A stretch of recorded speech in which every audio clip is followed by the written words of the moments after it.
Bien, buenos días, don José David, don Andrés, Rachel, Sebastián, Buenos días, profe. ¿Alguien? puro idiota. Buenas, profe. Buenas, buenas. Bueno, ahí vamos a darle. Ok, la vez pasada habíamos quedado aquí. Vimos toda la parte de baja frecuencia para el BJT. Cómo sacar las tres frecuencias de corte que están marcadas aquí, que se me hizo el lápiz. Acá me está quedando sin batería esta cosa. Aquí está, ahora sí.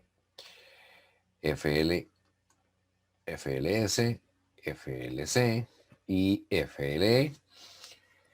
Una vez calculadas, como marcarlas en el papel, tirar las asíntotas a 20 decibeles por década o 6 decibeles por octava, que es lo mismo, y luego hacer la suma gráfica para obtener esta parte, que es la parte de la respuesta en baja frecuencia.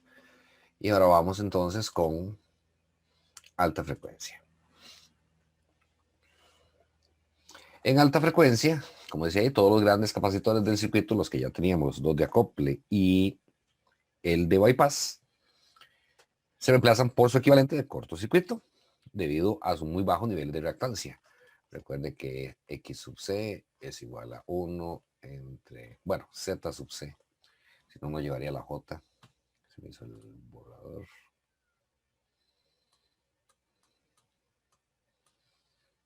Y ahora no quiero borrar. Era de este lado, ahora sí.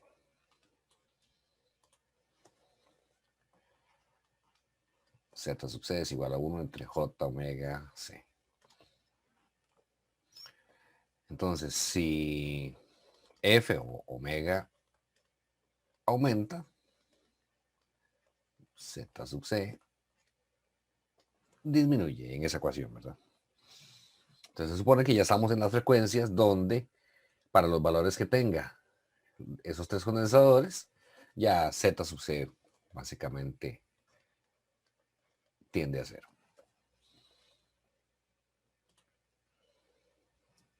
En alta frecuencia, habíamos dicho que los culpables de que la ganancia caiga desde su valor máximo o medio, lo habíamos llamado, o promedio, que estará por ahí en algún lado, los culpables de que la ganancia caiga aquí son las capacitancias interelectródicas, las que están entre los electrodos del bichillo. Ok, entonces la capacitancia base colector, la capacitancia colector emisor, la capacitancia base emisor, que son las interelectródicas, y además todos los condensadores que usted tenga en el cableado del circuito, que ya eso depende mucho de cómo se cablee, en protoboard o una placa de prototipos corriente.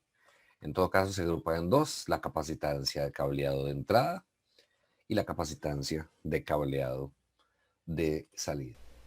Okay, este es un video del Electronic Engineering Videoblog, el episodio número 568, donde el chaval Dave Jones, determina el valor de la capacitancia de varias protoboard, que generalmente cuando usted busca en internet cuál es el valor de la capacitancia, dice que anda ahí entre 2 picofaradios y 25 picofaradios. Entonces vamos a ver este videillo. Hi, the humble breadboard. Yes, you've no doubt got one in your kit and you've no doubt used it before. It is one of the most popular tools for quick circuit prototyping, and well, for good reason, because you can just plug components in, there's no soldering, you can move things around, and you can generally have a play with stuff just to see if something's going to work before you dedicate it to a PCB. And it's good for experimentation, but it has a couple of limitations. The first one, of course, is that it's not permanent. You know, you can get dicky contacts and all sorts of stuff like that, which we won't go into. But the second is that the breadboard, as you should know, if you don't, well, you will now, that it's not designed for high frequency stuff, because, you know, we've got wires hanging all over the place. It's not good. They're all acting as antennas, big loops of things, which isn't good for switching stuff. For example, you wouldn't want to build a switch mode power supply on here, for example. It's not going to work that well. And you'll see in it, as you saw in a previous video where I was playing around with this precision constant current circuit, yeah, it's not that great on the breadboard because of all the intercontact capacitance on here. It's, you know, it's not very good at all. But hey, if you can get something working on the breadboard, then that gives you good confidence that it's going to work on a proper PCB when you actually lay the thing out properly. You do nice tight ground loops and power loops and keep everything nice and short and tidy and stuff like that, and you don't have all that stray capacitance between the contacts. Now, you know, the rule of thumb in the industry is that sort of you don't do anything more than like a megahertz on the breadboard.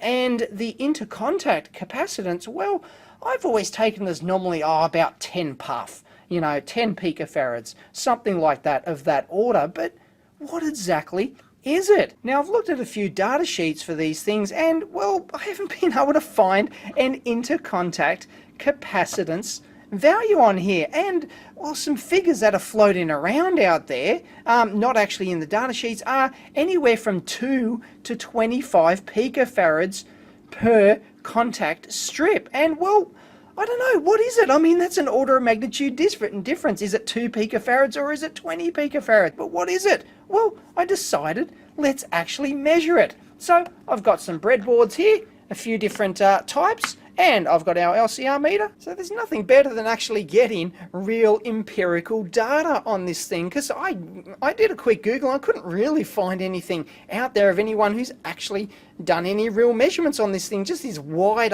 you know, wide open ballpark figure of 2 to 25 picofarads. So I've got my Agilent U1733C LCR meter here, and well, you know, down at 120 hertz, it's only got 0.1 picofarads resolution there. But if we go up in frequency, which is what we're going to have to do on this breadboard, because the capacitance will change with frequency, of course, it's not going to be fixed. But this puppy, if we go up in frequency, 1 kilohertz, bingo, we get an extra digit. We're down to 10 femtofarads there. Awesome. And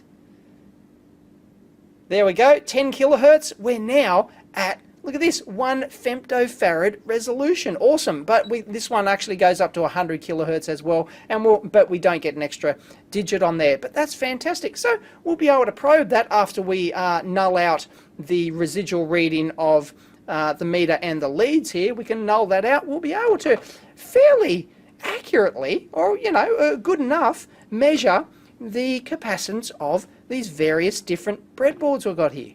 Now, if you've never seen inside a breadboard like this, well, you should take the back off and have a look at the actual strips. They go in columns down here like this, and if you flip it over, you can see the metal contacts down in there like that, and those little spring bar contacts. And because they're long like that, they're, well, what are they? They're like the plates of a capacitor. Between any two wires or any two contacts, you're always going to get some capacitance. And there's the dielectric material as well. Usually these things are like phosphor bronze contacts, but some of them can be silver plated as well on your higher quality breadboards. And well, you know, and the backing also will have an effect on that capacitance. Well, this has just got a spongy backing on it. I think this one down in here, I haven't taken it out for a while, but I don't think there's any backing on at all. It's just the hard plastic backing. There's no sponge on the bottom of that one. So first up, we'll have a look at my main breadboard. I've got a few of these.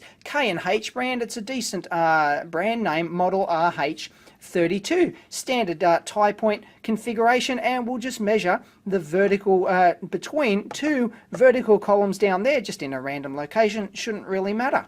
Alright, so we're at 100 kilohertz here to give us the greatest resolution and to operate at the highest frequency possible. And I haven't actually plugged them in yet. I've just got them sort of resting on there. So, because when you sort of, touch these leads, it's going to, especially at this sort of resolution, it's going to change around a bit. Like if I put my fingers on there, of course, it's going to go up because of the capacitance of my fingers. But we should be able to null that out. So I've got 4.627 picofarads, and that's reasonably repeatable if I, dick around with that. Hey, geez, you fart halfway across the room and this thing's going to change at the moment when we're down at 1 femtofarad. But anyway, all right, so let's null that out and see what we get. That's not too bad, that's not too bad. I mean, we can dick around there, but we won't bother. So let's stick that in the breadboard. Look at that. 2 side-by-side contacts, it's only 2.4 picofarads. Look at that. So much for 20 or 10. And just to double check that, let's just remove that again and check the repeatability. Yeah, it's a little bit. It's, I don't have these leads exactly right, but that's going to be near enough. We're in the order of 2 picofarads. And if we measure elsewhere on the board, there we go, 2.5. Right over on the edge over here, 2.5. So it looks like it's pretty darn repeatable. And let's go for one of these power strips down here. I've actually got them connected like this, so that usually they're split in the middle like that. So only those along there are connected and those along there. And it actually shows you that visually on there. Just for kicks, let's have a look at the power bus. Sometimes it can be a real pain plugging these square pins in. But there you go, we're over.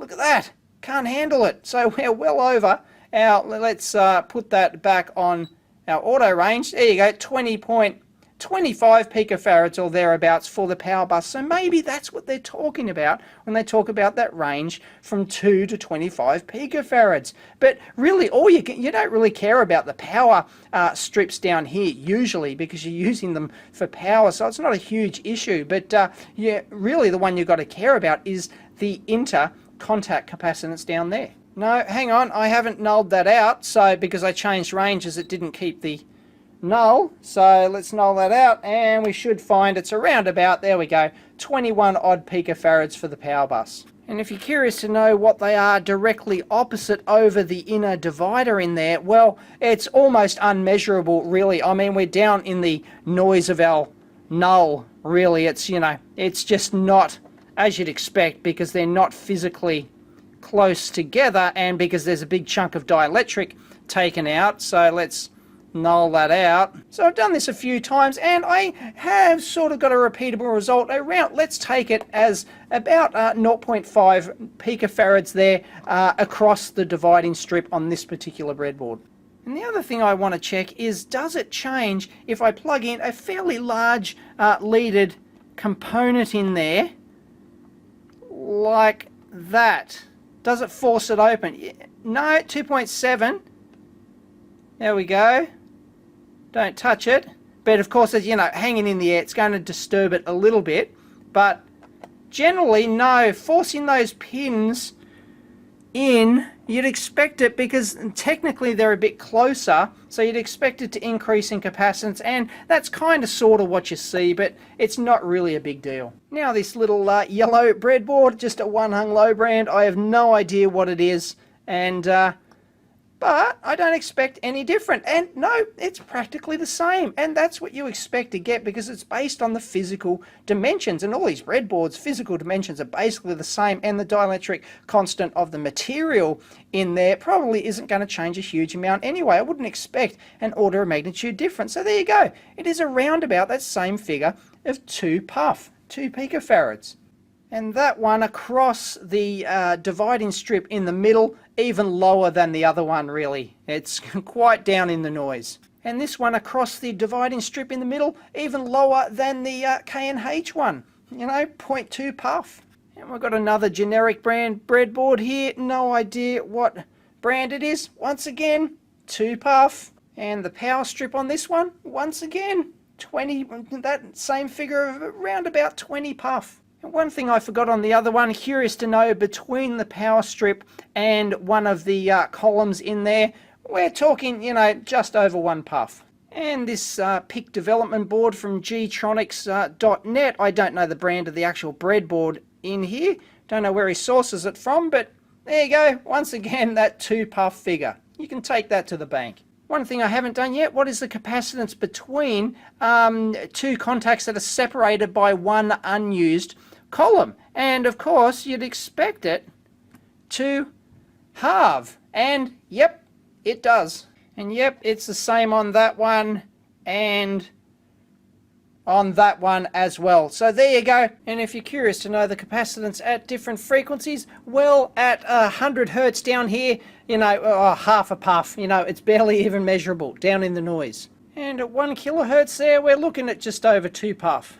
And at 10 kilohertz, as you'd expect, it increases slightly again, 2.25. So there you go. I think that's fairly definitive. I mean, I've tested 4 different types of breadboards and they're all identical. 2 picofarads capacitance between the individual contacts, and pretty negligible when you jump over, go from the power strip to one of the columns, or when you jump across the columns like that. But there you go, you can take that figure to the bank and you can plug that into your simulations or something to see why your breadboard is oscillating. Nothing can beat empirical measured data like that. I like it. Measure your own breadboard and see what you get, but I reckon you'd be hard pressed unless the dielectric material was grossly different to all of the 4 different ones here, then you should get that same figure because the capacitance is based on the physical dimensions, and all these breadboards, as I said, they're going to be pretty identical in that respect. So remember that figure, 2 puff per contact, and she'll be right, no worries. So I hope you enjoyed that quick little empirical video to actually measure this. And if you want to discuss it, jump on over to the EV Blog Forum. Catch you next time. Ok, entonces ahí lo tienen más o menos. Profe, perdón, Dígame, perdón, me conecté hace unos 5 minutos. Solo este video han visto hasta ahorita. un par de laminillas antes de la presentación.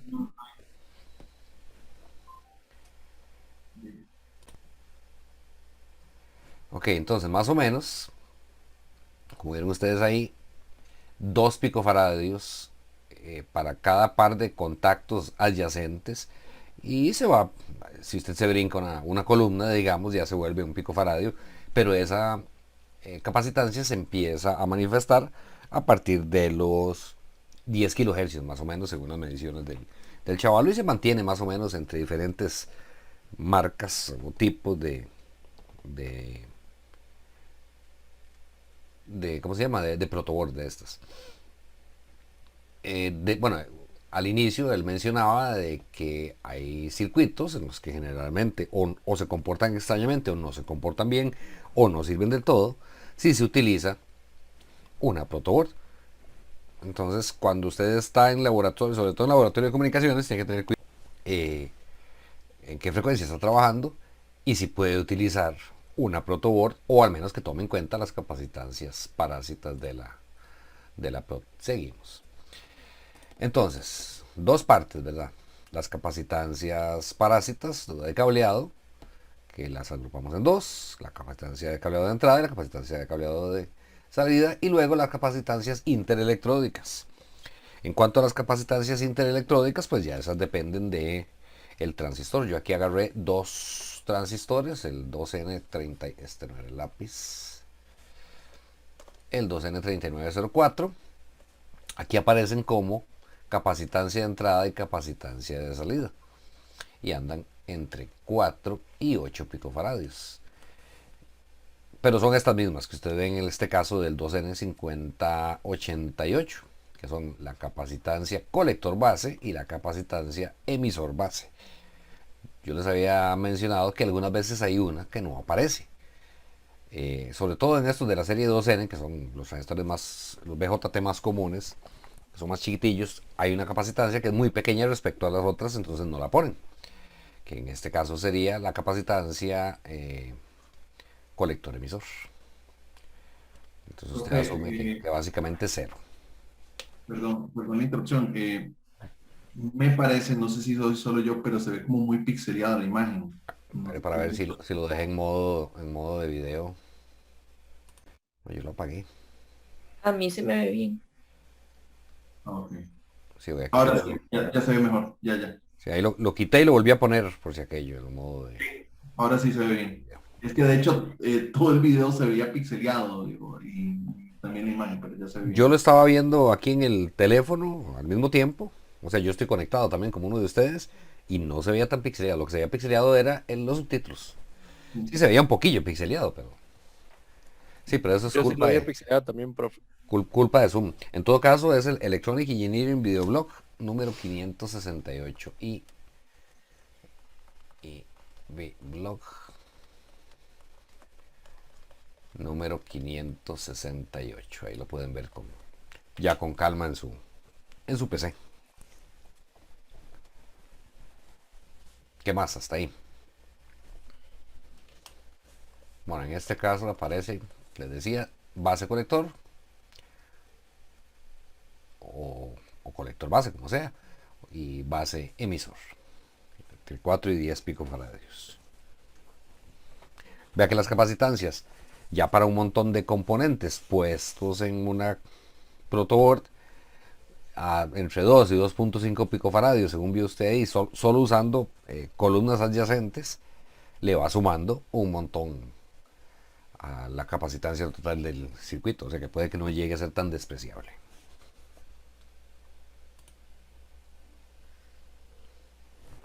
Aparte de esas dos capacitancias, hay una tercera capacitancia que no se puede determinar físicamente en el circuito y que se da por un efecto que usted ya vio, creo, en activos, meramente matemático, que es la capacitancia de efecto de Miller.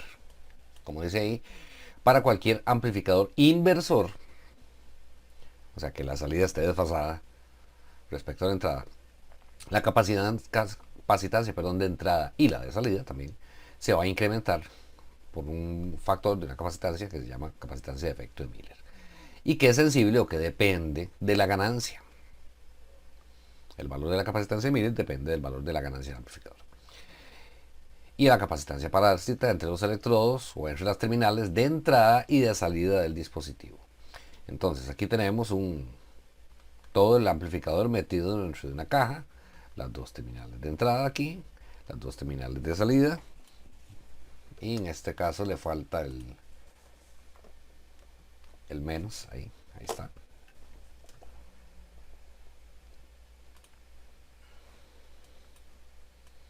Ok, y se coloca aquí una capacitancia solo para que usted vea, digamos, dónde estaría la capacitancia. Básicamente entre una de las terminales de la salida hay una capacitancia que tiene la otra pata en la terminal de la entrada. Se llama C sub F. Esa F viene de feedback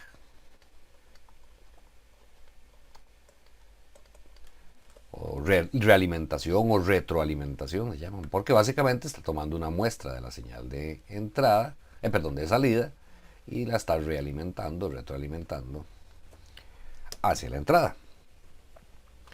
Entonces, en el circuito que nos atañe a nosotros en este momento, ¿quién es esa capacitancia de retroalimentación? ¿Quién es C sub F en ese circuito? Es aquella capacitancia que tenga una pata en la salida y otra en la entrada.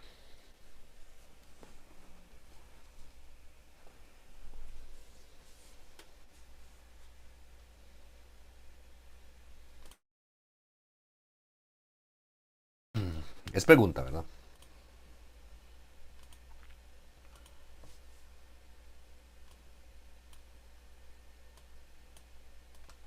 ¿Cómo es, profe? Que tenga en la entrada y en la salida. Correcto. La capacitancia que va a tener una pata del lado de la salida y una del lado de la entrada.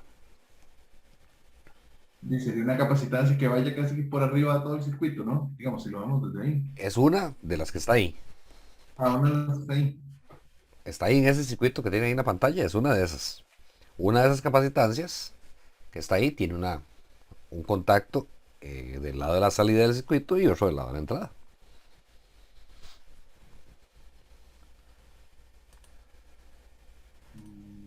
CBC, ¿no? Exactamente. La capacitancia base colector. La salida del circuito está aquí, ¿verdad? Este condensador, esta imagen, pero en toque porque también está una capa más, un montón de capas más arriba. Voy a bajarla, a ver. ¿Por qué no me raya encima? Ya aparecieron las rayas, ahora sí. Y voy a hacerle zoom otra vez. Entonces aquí está la terminal de salida. Dejé la lupa puesta en el lápiz. Este capacitor ya está en corto, habíamos dicho, ¿verdad? A la frecuencia que estemos trabajando ahorita. Z sub C es igual a 1 entre J omega C. Y aquí omega o F es tan grande que esto básicamente ya se volvió cero. Muy bien. Y aquí está la entrada del circuito, está por aquí. Lo mismo sucede con ese condensador. Ya este condensador está en corto. Entonces así como dijo, ¿quién fue el que dijo ahorita? ¿El CBC? Yo, Andrés. sí, ¿no? Muy bien, como dijo Andrés, el capacitor que tiene una pata de este lado y otra pata de este lado es la capacitancia base colector. Entonces la capacitancia de feedback o de realimentación es la capacitancia base colector, que usted la vio, que está en las hojas de datos que vimos hace un ratillo. Para esta bendita pizarra, lo que me cuesta acostumbrarme es que hay botones que sirven. Yo tengo dos pantallas y hay unas cosas que sirven de la pantalla del lado derecho, tengo que usarlas en la del lado derecho y otras en el lado izquierdo. Yo estoy viendo doble aquí, estoy viendo en estéreo. Ok. La capacitancia base colector, que está en la hoja de datos. Entonces, para calcular la capacitancia de Miller, que depende, decíamos, de la ganancia, usted toma la capacitancia base colector aquí en los cálculos. Entonces hay una, decíamos que una en la entrada y una en la salida. La capacitancia Miller de la entrada es esta, M sub I de input. Se calcula como 1 menos la ganancia por C sub F. Ya usted sabe que C sub F es la capacitancia base colector. Y la de la salida es 1 menos 1 entre AV. Recuerda que AV es negativa, ¿verdad? Aquí adentro viene un signo. No es el valor absoluto de AV. O sea, al final esto se va a quedar aquí sumando. En el de arriba y bueno, en el de abajo también. Por C sub F. En este caso, si la ganancia es muy grande, en el de la salida, entonces esto tiende a 0. Todo lo del paréntesis tendería a 1 y básicamente la capacitancia de Miller de salida es básicamente la capacitancia de base colector. Tómele foto o capture la pantalla porque en un ratito la va a usar esas.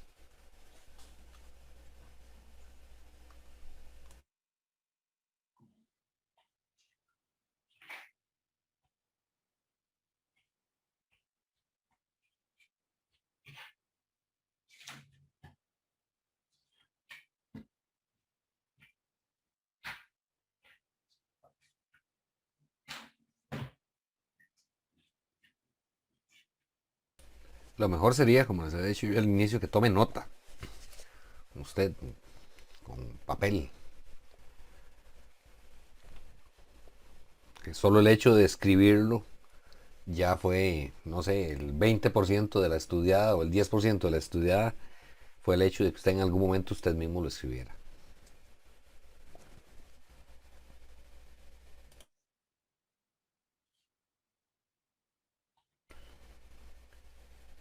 Sigo.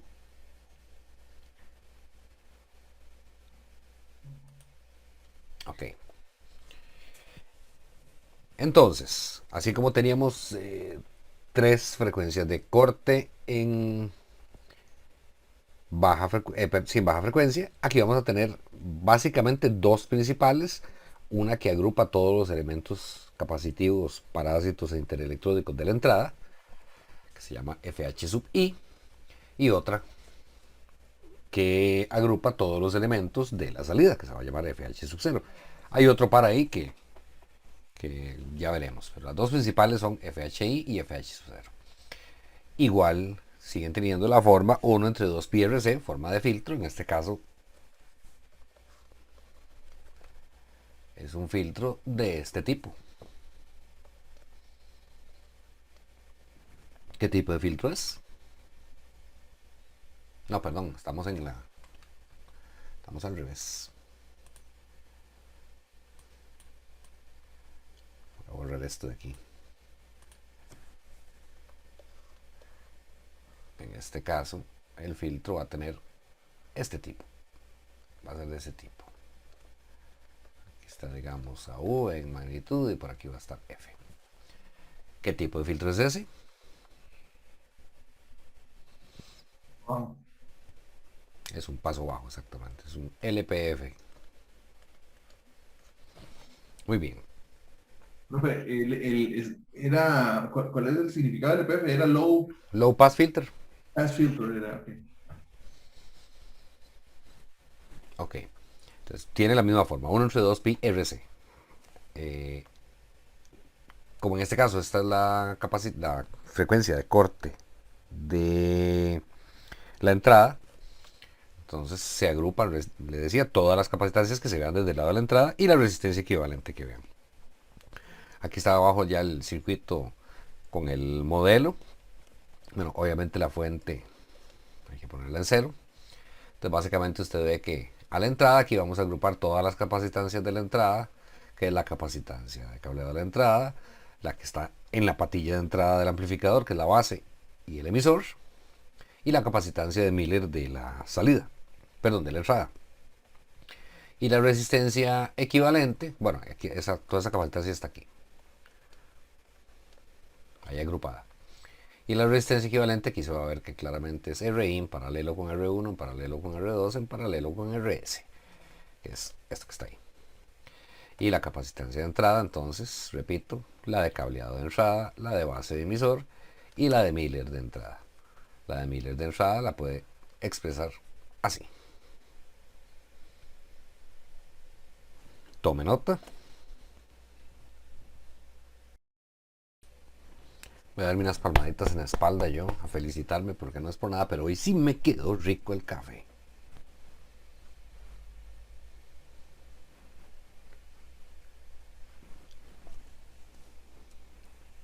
Sigo. Ok, en la salida, pues igual. FH sub 0 tiene la forma 1 entre 2 pi RC. El condensador va a ser agrupar todos los capacitores de... Igual no puedo rayar encima de ese, bueno, no importa, aquí por lo menos se los marco aquí. El condensador de la salida va a ser agrupar el del cableado de salida, el de colector emisor, que es el único que quedaba, y la capacitancia de Miller de salida. Y aquí se va a ver que la resistencia es R sub 0 en paralelo con RC, en paralelo con RL, perdón. Entonces aquí se tiene la resistencia de salida y la capacitancia de salida. Ya usted sabe que esa capacitancia de Miller de salida la sustituye por 1 menos 1 entre AV por C sub F. Tome nota. Que repito, ya la va a usar. Ok. Aparte de eso hay que tomar, le decía, esos eran los dos principales, FHI, FH sub 0. En cuenta un par de parámetros que también van variando respecto a la frecuencia. Bueno, uno realmente, que es beta. Beta varía respecto a la frecuencia. Entonces hay otra frecuencia de corte, pero generalmente está muy arriba, muy en alta frecuencia, muy a la derecha de estas otras dos, generalmente. Entonces usted va a ver que ponerla en el papel o no ponerla, o calcularla o no calcularla, generalmente no hace mucha diferencia. Pero eso depende ya de cada circuito. Ok, entonces en la frecuencia de corte que tiene que ver con la variación de beta respecto a la frecuencia, que se le llama F sub beta, igual tiene la forma más o menos 1 entre 2 pi RC. Entonces 1 entre 2 pi, el beta máximo o beta promedio, ¿verdad? Este Este es el beta máximo, el valor típico que aparece. El valor típico que aparece generalmente en las hojas de datos. Por RE, ojo que esto depende de el circuito de polarización. Básicamente RE depende de I sub E, de la corriente de emisor en CD. Entonces no es un parámetro que se pueda poner en la hoja de datos, digamos, del transistor. Por la capacitancia base emisor más la capacitancia base colector.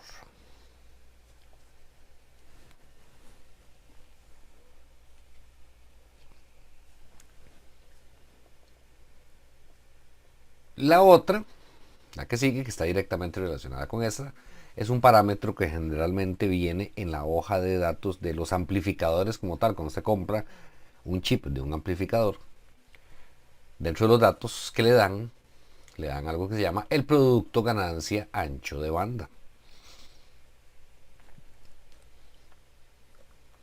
¿Qué es el producto ganancia ancho de banda? Bueno, primero a la frecuencia de esta se le llama FT.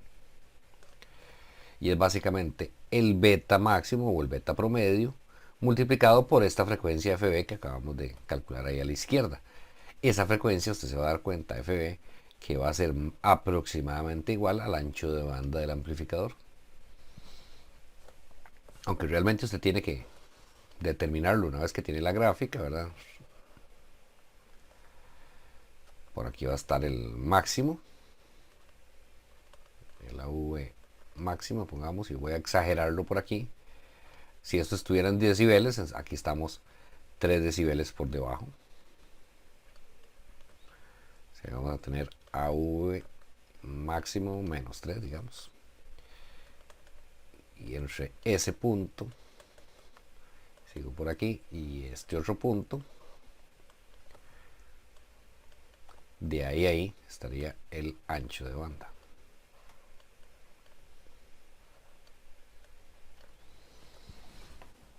El bandwidth, decía un profe que me dio clases a mí. Ya no da clases en el TEC, entonces no importa. El bandwidth. A partir de ahí lo bautizamos así. Por debajo le decimos bandwidth. Entonces FT es el beta promedio, el beta máximo por F beta. Anótese esos dos. Profe, Dígame. en variación de beta, bueno, las capacitancias de base emisor y base colector, esos datos vienen usualmente en las hojas de datos, ¿verdad? Otra vez, perdón. Para la variación de beta, Ajá. la capacitancia base emisor y base colector. Y la base colector, correcto. Sí, esas son Esos son datos. interelectrónicas, esas son de la hoja de datos. Ah, ok, de la hoja de datos, ok. Bueno, Bueno, no, esas dos sí son las que generalmente aparecen. Sin alguna formulilla está la de colector emisor, esa es la que algunas veces no aparece en las hojas de datos y usted la toma como que cero, porque quiere decir que es muy pequeña y por eso el fabricante no la puso. realmente, ¿qué significan en sí estos dos datos, más allá de la fórmula, profe? Bueno, sí, genial, gracias que me dijo. Sobre todo, bueno, F beta básicamente le da a usted una aproximación del ancho de banda. Esta, la primera, le da a usted más o menos el ancho de banda sin necesidad de que calcule cuál es la frecuencia F1, le habíamos llamado aquí la del lado abajo, y F2 a la de arriba. Ya la total, digamos. Le da a usted una aproximación. Esta otra, que dicha que me dijo, porque siempre lo dejo de tarea moral.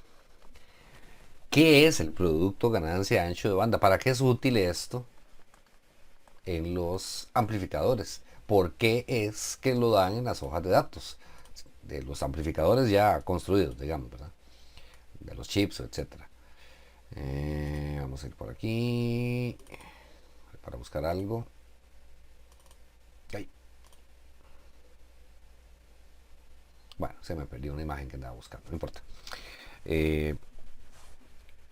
Entonces, voy a ponerlo por aquí, voy a cambiar de color, para que no se le olvide. Tarea moral. Ya usted sabe lo que significa tarea moral. Y no tiene que ir muy lejos, ahí Wikipedia, ahí aparece. ¿para qué es útil el producto ganancia ancho de banda? Y otro parámetro que puede que aparezca, no solo para los amplificadores ya construidos, sino también, o sea, sí viene en la hoja de datos de amplificadores, pero también viene en la hoja de datos de transistores solos, es la figura de ruido, perdón. De hecho, en el video ese que acabamos de ver, tienen que investigar ese y este. Él empieza diciendo que tenía problemas con la figura de ruido. No eran problemas de ruido, era con la figura de ruido. Con el circuito que tenía ahí ya armado en la protoboard, que era una fuente de precisión. ¿Qué es eso? Eso viene, usted puede ver la figura de ruido de componentes individuales en la hoja de datos. ¿Para qué es útil la figura de ruido? También eso aparece, como le digo, es una leída de 5 minutos en Wikipedia. No tiene que pegarse una super investigada. Sigo. Ya notaron esas dos.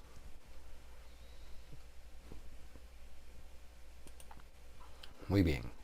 Entonces, ya usted tiene las 4 formulillas, la de FH sub 0, FHI, FBeta y FT. Este es el mismo circuito de la vez pasada, el que usamos para baja frecuencia. Entonces, ahora tiene que esa es la idea de determinar y luego vamos a graficar la parte de alta frecuencia. Entonces usted calcule ese FHI, FH sub 0, FBeta y FT. Les voy a dar ahí unos minutejos.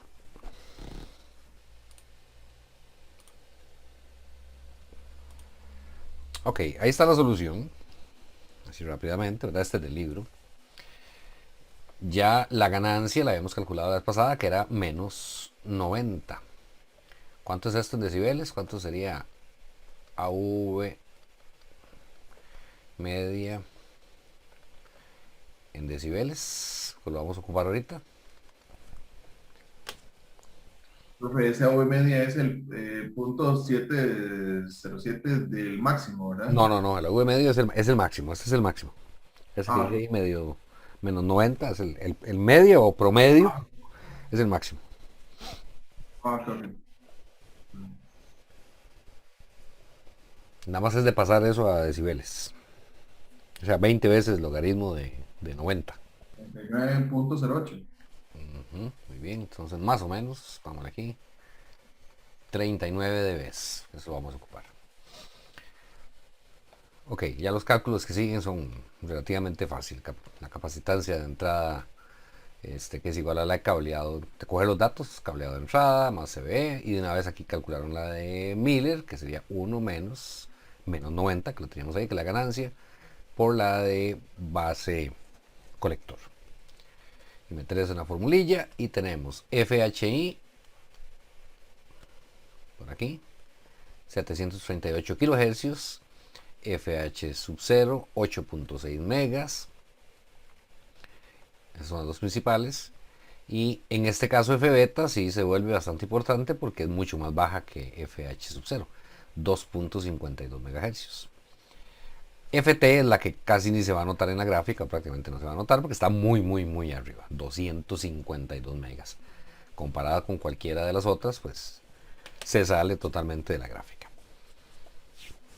Entonces esos son los valores: 738 kilohercios, 2.52 megas, 8.6 megas y 252 megas, así en orden. Muy bien, entonces vamos a la graficada.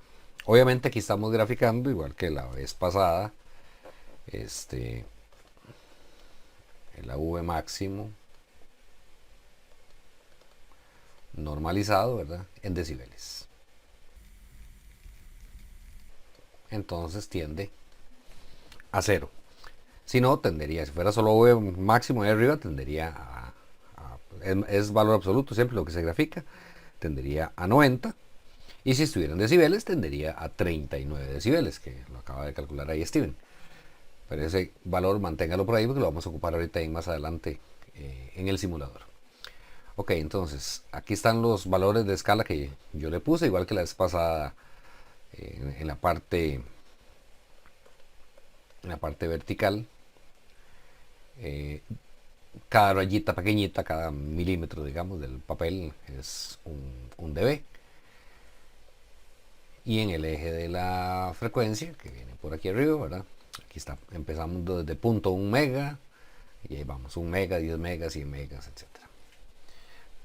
Lo escogí así bastante espaciadito cada ciclo para poder poner AFT, que aunque es muy alta, ¿verdad?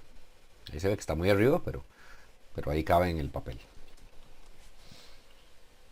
Entonces empezamos a dibujar las... Profe, Dígame. antes de que empiece, esa en la escala, en el eje horizontal lo estás poniendo en megas. Anteriormente en baja lo había ajustado en kilos, ¿verdad? Sí, estábamos en la escala de hercios y kilohercios, Ok. porque era baja frecuencia. Aquí ya uno de los valores primero que va a graficar, entonces ya ahí le pone a partir de dónde empieza. Recuerde que aquí no hay cero. Entonces usted le pone dónde empieza y ahí va. Ok, listo.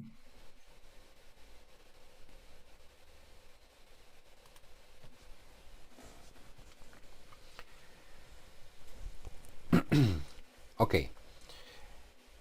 Entonces en este caso, ¿verdad? Las asíntotas van a venir así y luego caen, ¿verdad? Vienen ahí por el valor máximo, en este caso 0, y luego caen con la misma pendiente que teníamos antes, solo que al revés. En este caso, en lugar de ser 20 decibeles por década, sería menos 20, acá para abajo, decibeles por cada década, o lo que es lo mismo, menos 6 decibeles por cada octava.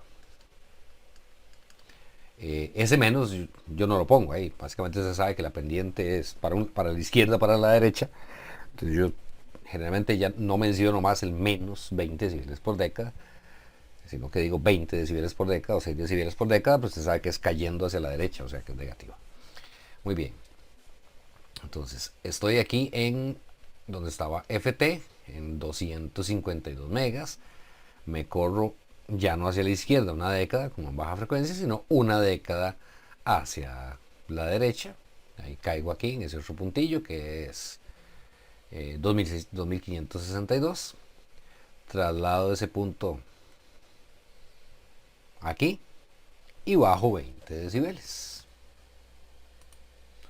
Traslado ese punto ahí, o esos dos puntos, bajo 20 decibeles y listo. Nada más de unir ese puntillo con ese puntillo y tira una raya. Repito, es lo mismo que si se hubiera corrido de 252, se corre una octava hacia la derecha, se lo multiplica por 2, que sería ¿qué? 500, más o menos 500 megas, 504, pero más o menos 500 megas. Obviamente con esto nuestra escala está tan chiquitico, pues digamos que por ahí está aquí, mentira, más a la izquierda, como por aquí. Ahí estaría 500 megas y baja 6 decibeles. En esta rayita de aquí está el 5, por aquí está el 6, como por ahí. Entonces hubiera sido lo mismo hacer eso, correrse una octava a la derecha. ¿Dónde está la lupa? Hubiera sido lo mismo correrme una octava hacia la derecha, eso fue lo que hice hacia ahí, correrme hacia ahí. Tengo la lupa puesta, ahora sí. Aquí me corrí una octava para acá, hasta 500. Y luego bajé 6 decibeles, ¿verdad? Aquí, Profe, ahí está 5. cuando uno hace ese cambio a octavas, ¿cómo era? No entendí bien el cambio dividir la frecuencia entre dos era. Correcto. O la multiplica por 2. En este caso, como voy a hacer arriba, hacia la derecha, la estoy multiplicando por 2. Entonces, 252 megas, te lo multiplica por 2, le da más o menos 500, ¿verdad? 504. 504 no lo puede representar ahí en el papel porque no da, pero 500. Entonces me puse aquí donde estaba el 5 más o menos y bajé 6 decibeles. En esta rayita está el 5, en la raya horizontal está el 5 y hay 1 milímetro más por abajo está el 6. Entonces si usted se fija, esos 3 puntos quedan en línea.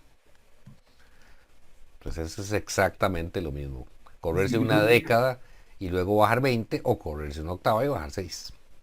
Y si yo, bueno, eso es multiplicándolo por 2, pero usted dijo algo de dividir entre 2, algo así. Cuando voy hacia la izquierda, Ah, en ok, en el caso de baja frecuencia. ok, ok. Así como ahorita con las décadas de 252, yo me corrí una década hacia la derecha, multiplicarlo por 10. Entonces quedé en 2562. 2520. Aquí está. Aquí el 2 iba aquí. Ese fue un zafis a la hora de copiarlo.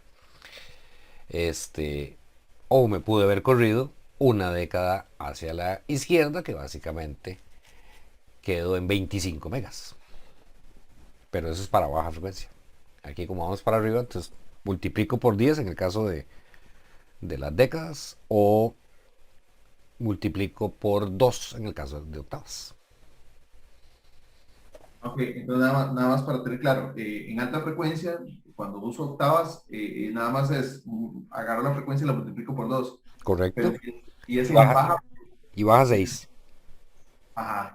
Y si es en baja frecuencia, yo agarro la frecuencia y la divido entre 2. Correcto. Y baja 6.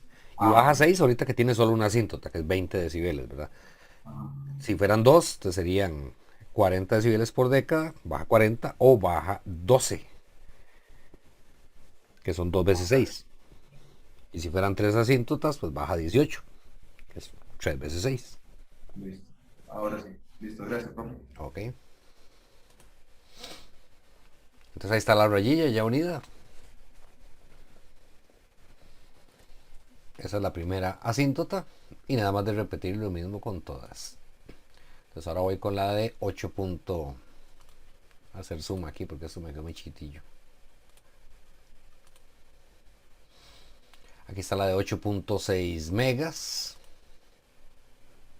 Bueno, cada vez que le dé clic se va a hacer chiquitillo otra vez.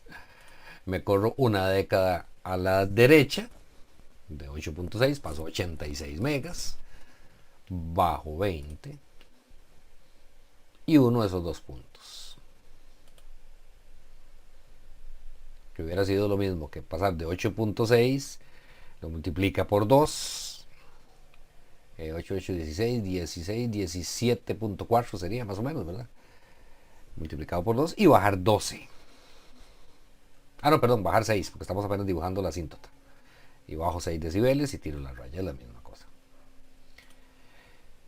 La de 2.52, me corro una década a la derecha, que quedaríamos en 25.2, bajo 20 y uno las 2. Y la última, que era FHI, que está en 738.24 kHz. Marco el punto. Multiplico por 10. Me corro una década a la derecha, 7.38 megas. Bajo 20. Y dibujo la rayilla. Y ahí ya tiene las 4 asíntotas. Repito, cuando esté haciendo esto para efectos de exámenes, no borre las asíntotas. Yo se lo pongo en las instrucciones del examen, siempre le pongo no borre las asíntotas. Y después se enojan cuando le bajo puntos porque las borró, aunque la gráfica está bien. Y también se enojan cuando, profe, pero es que 10 puntos por eso. Ay, ¿para qué las borró? Si ahí decía que no las borre. Además, le estoy ahorrando tiempo. Entonces, para que no se enoje conmigo después del examen. Ok, entonces ahora lo que sigue es sumar gráficamente todo eso. Profe, Steven. otra preguntilla, en comparación con baja frecuencia, aquí hacemos 4 asíntotos, ¿verdad? Correcto, antes solo teníamos 3. Bueno, 4, porque en este caso logré acomodar FT ahí dentro de la gráfica. Algunas veces quedan 3 nada más. Si FT en lugar de 252 megas que quedó ahí hubiera quedado, no sé, en 2 gigas, ya no me da el papel. Entonces, sí. ni la metemos. Es la que usualmente no podría no aparecer. Exacto.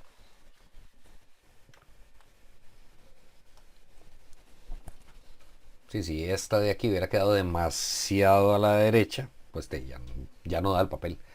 Y es tontera pasarse a un papel de 5 ciclos a uno de, qué sé yo, de 8 ciclos, porque usted puede fabricarlo ahí en internet, pone la cantidad de ciclos que quiere y hay muchos sitios que le tiran a usted el papel como usted lo quiera.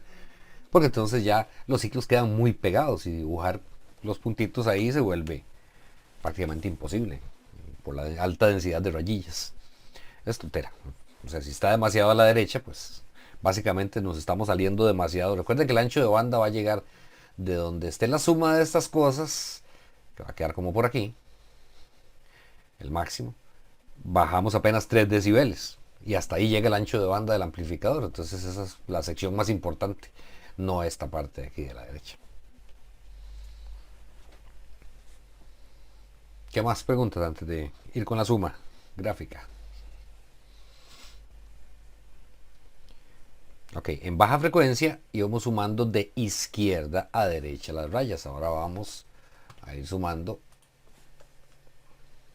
al revés. Ahora vamos a ir sumando de aquí para allá, haciendo una suma gráfica, que básicamente es, aquí solo tiene usted el 0, luego nos vamos a amarrar en esta asíntota hasta que llegue a este punto aquí, que ya va a tener 2, entonces esto va a aumentar de 20 decibeles a 40 más o menos. Aquí lo estoy haciendo así como mano alzada, ¿verdad? Nada más. Hasta que llegue a este punto de aquí, que es donde nace la otra asíntota, la azul. Entonces esto le va a pasar, tenemos 20, 40 a 60 decibeles por década y más o menos ahí. Y ver que si sigo ahí con esa pendiente nunca voy a llegar a tocar esta última asíntota. Entonces aunque quedó ahí en el papel puesta, no me sirve de nada para la gráfica porque quedaría muy abajo, a mano alzada, ¿verdad? Ya vamos a ver cómo se comporta el dibujo. Ok, entonces así como le dije, viene por 0, empieza a bajar sobre la asíntota de 20 decibeles por década hasta que se topa este punto. A partir de ahí nace la asíntota verde, entonces tiene que correrse una década a la derecha y bajar 40 ahora decibeles, o correrse una octava a la derecha y bajar 12, es la misma cosa. Entonces, en este caso me corrí una década para acá y de este valor aquí, que está en menos 11 decibeles, bajé 40, llego hasta 51 decibeles, marco el punto y tiro una nueva asíntota. Ahí está. Bueno, le quité la marca, pero ahí quedó. Esa asíntota, aunque usted la tira ahí, que siga recto y no la borra, aunque realmente la vamos a necesitar hasta este punto en frecuencia, o sea, hasta aquí, pero la deja ahí. Ok, entonces justo en este punto que acabo de marcar me topo ahora con la asíntota azul, entonces me tengo que correr una década. Ya usted vio el tamaño que tiene 40 decibeles aquí en esta rayota. En la que sigue tendría que bajar 60. Ya de fijo el papel no me va a dar para correrme una década para acá y bajar 60. Entonces de fijo lo voy a tener que hacer en decibeles por octava. Entonces hasta ahí llegaría la asíntota. Vea que si me corro una década hacia la derecha, de 8.6 megas paso a 86 y ahora le tengo que sumar 60 decibeles. Ya eso no me va a dar. Entonces aquí es donde conviene correrse una octava a la derecha, de 8.6 a 17.2, que es multiplicar por 2, y bajé del valor que tenía aquí, que es más o menos 32 decibeles, bajo 18 decibeles, que es 3 veces 6, ¿verdad? Vamos por la tercera asíntota. Y ahí sí me da para dibujar la última asíntota.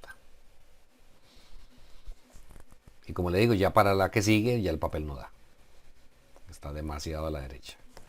La de FT. O sea, nunca vamos a llegar a tocar ese punto ahí. Y listo. Esa es la gráfica total. Profe, Dígame. en dado caso de que, digamos, tuviéramos que graficar la otra, la de FT, sería entonces hacerla, digamos, obviamente tampoco nos daría, entonces sería con octava. habría que hacerlo por 24, sería más 24. Correcto. Le suma Ok. 24. Profe, ¿puede regresar un toquecito a los números que aparecían ahí, que usted ponía? Ese. Ajá, ese 32 más 18, ¿de dónde me sale? Perdón. El 32 lo estoy leyendo aquí directamente en la gráfica. Aquí está. Ok. Aquí está 30 y 2 milímetros para abajo más o menos. Ahí estoy en 32. Y el 18 estoy sumando 3 asíntotas. Voy a ponerlo aquí en la parte amarilla, en la parte de afuera, que se llama más. 3 asíntotas. Y cada una de 6 decibeles por década. Por octava. Ok.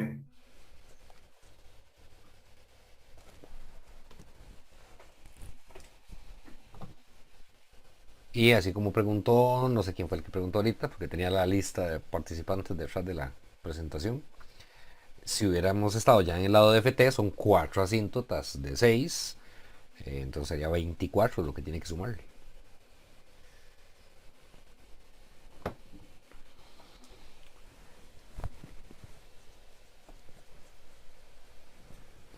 ¿Qué más preguntas hasta ahí?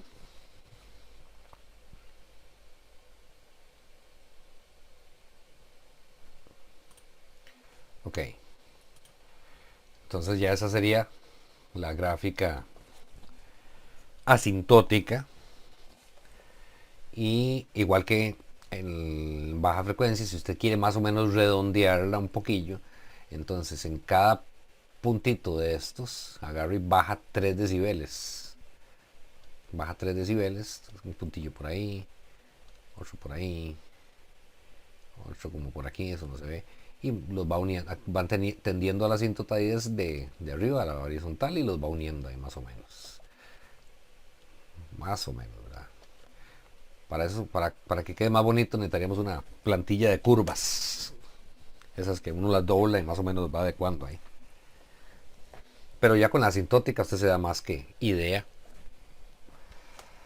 de que el ancho de banda de este amplificador va a ir más o menos desde aquí, que estamos en 8, vamos a ver, 9, 8, 7. Ah, bueno, y aquí estaba, más o menos en 738 kilohercios, en 0.7 megahercios. De ahí para atrás. Hay que poner la otra gráfica a la par, ya lo voy a hacer. Entonces aquí estaría lo que llamamos F2. Estoy marcando, ¿verdad?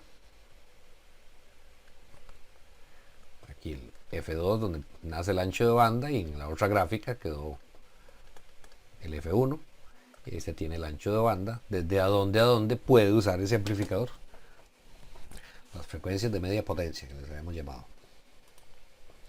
Ahí están las dos. Obviamente por la escala ahí no voy a leer mucho, pero ya vio más o menos que va de 700 y resto de megas, de 0.7 megas por aquí. Y este andaba por 100, 200, 300, 400, como con 200, como por 300, 400. Ahorita me fijo en la gráfica en grande, en cuánto andaba ahí más o menos. De aquí a aquí es donde usted puede usar ese amplificador.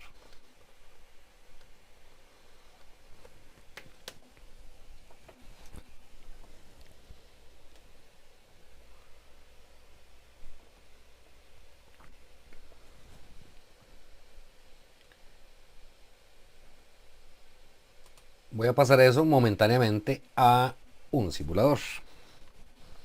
Obviamente en el simulador no tengo las capacitancias de cableado. Habría que ponerlas físicamente ahí, pero ya eso es ponerse muy quisquilloso. Es este de la derecha. Yo le puse los mismos valores de resistencias, los condensadores de acople y de bypass, los puse exactamente igual. La resistencia RS, la resistencia que va en serie con la fuente. Cuando están simulando, generalmente aquí cometen un error de poner una resistencia en serie con la fuente. Y no es así. RS es la resistencia de la fuente. Entonces, pero para ahorrar esas rayas, usted ve que aquí dice ahí abajo donde tengo el cursor, ahí dice R en serie 1K. Básicamente es a la fuente Aquí dice propiedades parásitas, resistencia en serie, yo le puse un K. Ahí.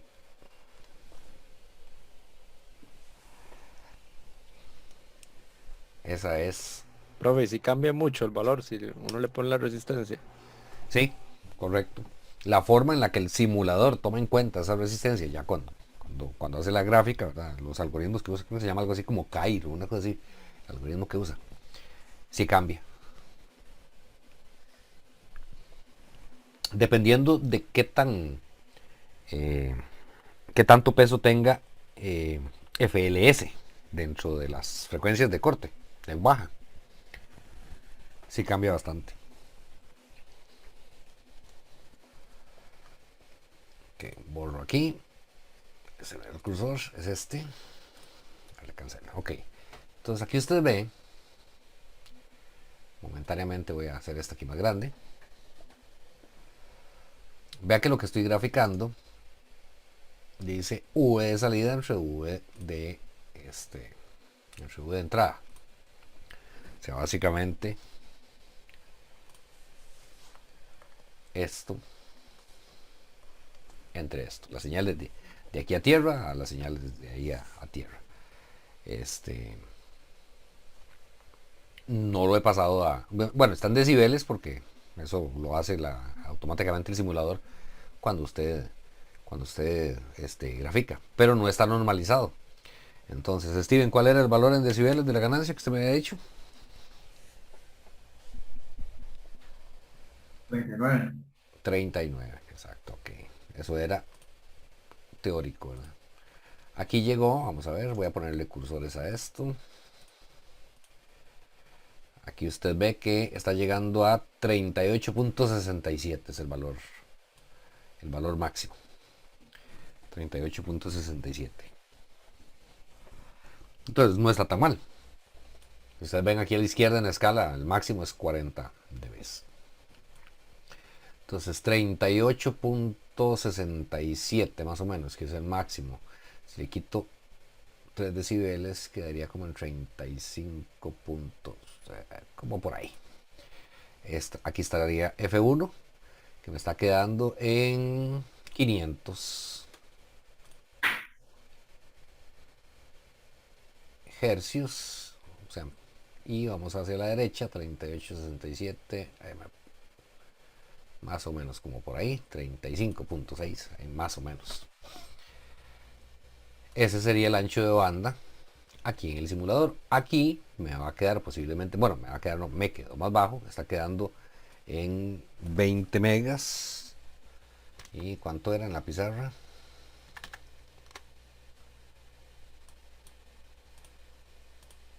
Para correrme aquí, tengo que minimizarlo para que se vea la pizarra.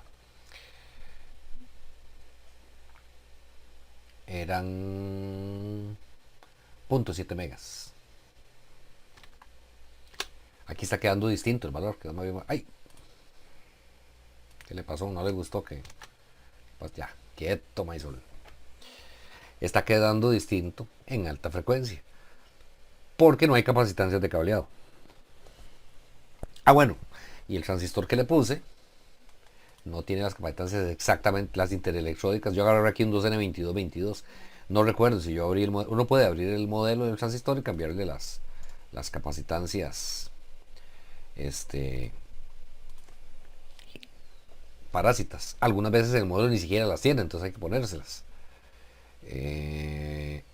Como le digo, agarré un 2N2222 y vamos a ver si logro ver aquí alguna capacitancia. Esto está guardado en un archivillo que se llama estándar BJT. Entonces, nada más de abrir, aquí hay una capacitancia de unión base emisor menos 12 picos. Y la que usamos, ¿de cuánto fue? Algunos de ustedes que si tienen ahí los datos, no tienen que estar echando para atrás. 12 picos y la capacitancia que nosotros usamos. Es mejor para poner aquí. Base emisor fue, ¿dónde está que no la veo? 36 picos. Sí, yo no lo adecué no edité el modelo en el simulador.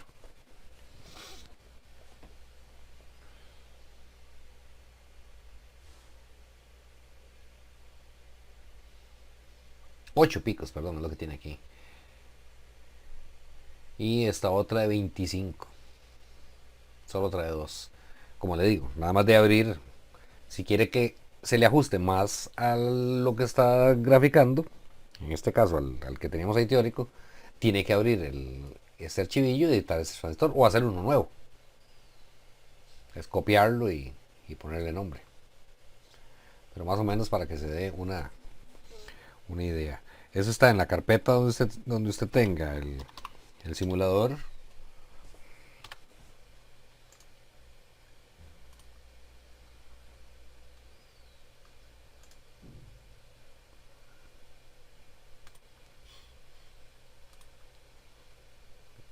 Voy a copiar esto de aquí. Está en C, Program Files, LTC.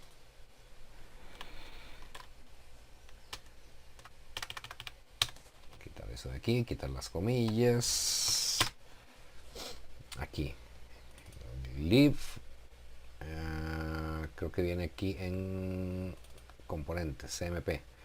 Standard.bjt. Este es el archivo que contiene todos los transistores. Aquí es donde usted puede meterle modelos de otros que baja de internet, de otros transistores que no vengan con el simulador. Entonces lo abre con un editor de texto. Y aquí está, 2N2222 en este caso. Y aquí están las capacitancias. Aquí hay una y aquí está la otra. Yo generalmente lo que hago es que copio toda la línea y le agrego, bueno, aquí tengo uno hecho en algún momento, para algo lo ocupé. Está el 2N3904, copié toda la línea, la pegué justo debajo y agregué el 2N3904 William Marín Moreno, WMM. Algo le cambié respecto al de arriba. Ahorita no recuerdo. De hecho, seguro fue para algo de discretos, porque aquí ya estoy viendo dónde están los cambios. Aquí está la capacitancia base colector y yo la cambié de 4 a 36 picos. Y esta la puse en 3.7. Bueno, habrá sido para este mismo ejercicio.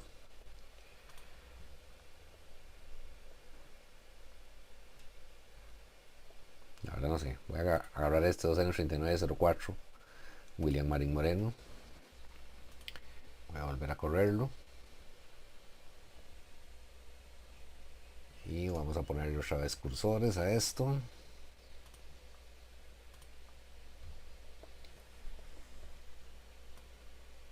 ...38.6 está igual... ...y vamos a llevarlo a 35.6... me pasé...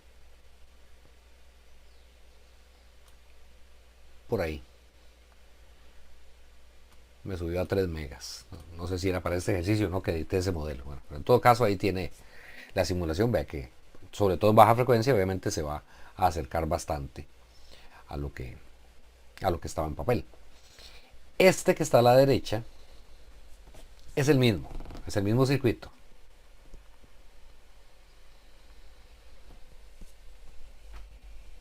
Pero no cae en alta frecuencia. Sigue y sigue. Es más, aquí está hasta 100 gigas.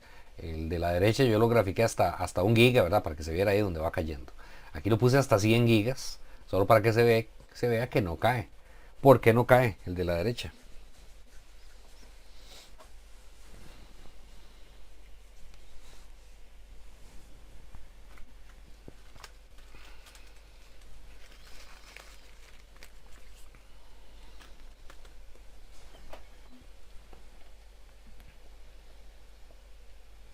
¿Qué diferencia hay entre el de la derecha y el de la izquierda? Perdón, el de la izquierda, porque no cae.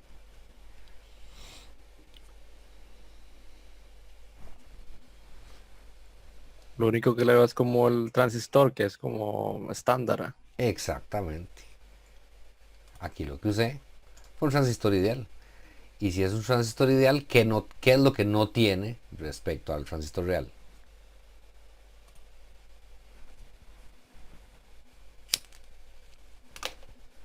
Lo que causa que la ganancia se caiga. Las capacitancias interelectrónicas. Como es ideal, no tiene capacitancia entre los electrodos. Y entonces por eso nunca va a caer aquí en alta frecuencia. Sigue, sigue, sigue, sigue. Porque el transistor es ideal.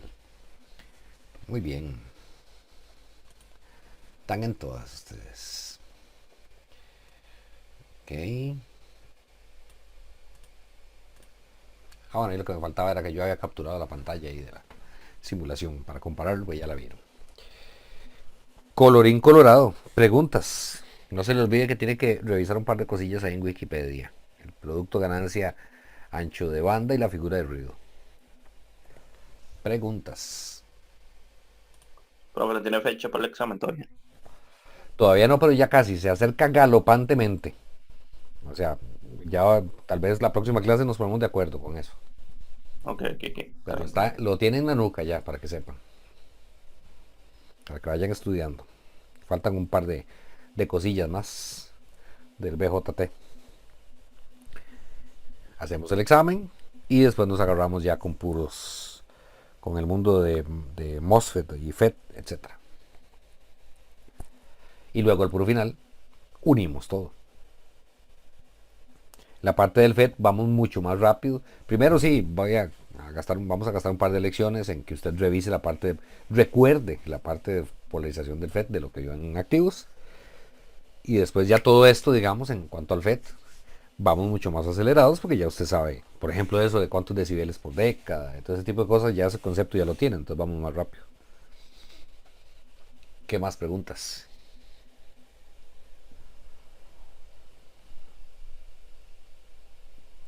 Bueno, ahí listos para la foto por hoy.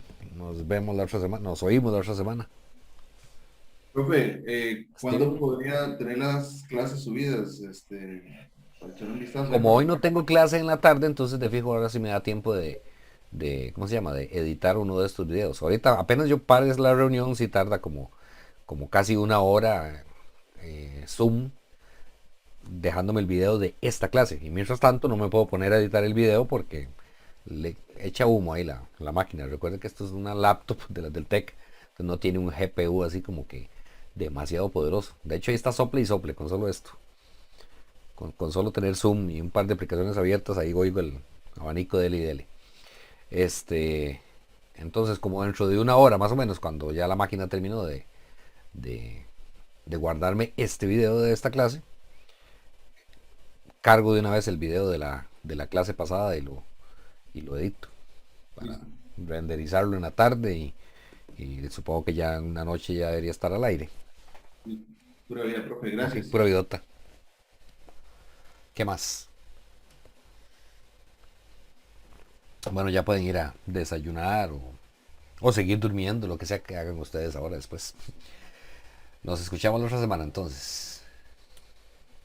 Bueno, profe, muchísimas gracias. Hasta luego. Pura vida. Gracias, profe. Bueno, bueno.